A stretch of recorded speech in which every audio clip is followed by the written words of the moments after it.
Every time I take this out of my bag, it's the same look I see on people's faces. It's a mix of, this is really cool, or is this going to be loud, annoying, or is it even spying on me? As a drone pilot in 2026, I live in the center of the biggest privacy debate of our generation. And today I'll be letting you in on the secret rules of the sky and why the tech I use is actually designed to protect you and not spy on you. It's no longer just about the big drones now. If your drone has a camera and weighs over 100 grams, you're legally required to get an operator ID and a flyer ID. My DJI Avata 2 has a built-in digital license plate, also known as the remote ID. This can be found within the battery compartment of the drone.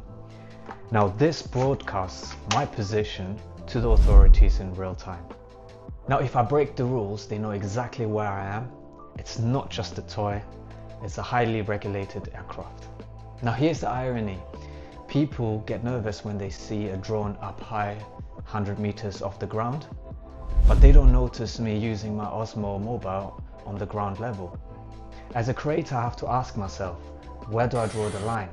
Even in the open category, the law says that I have to stay at least 50 meters away from uninvolved people.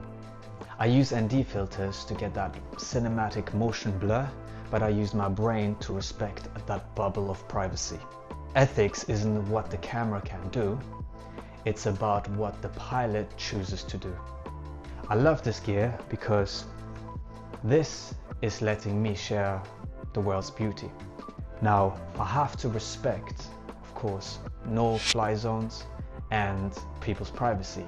We're all trying to figure out all these new digital boundaries together.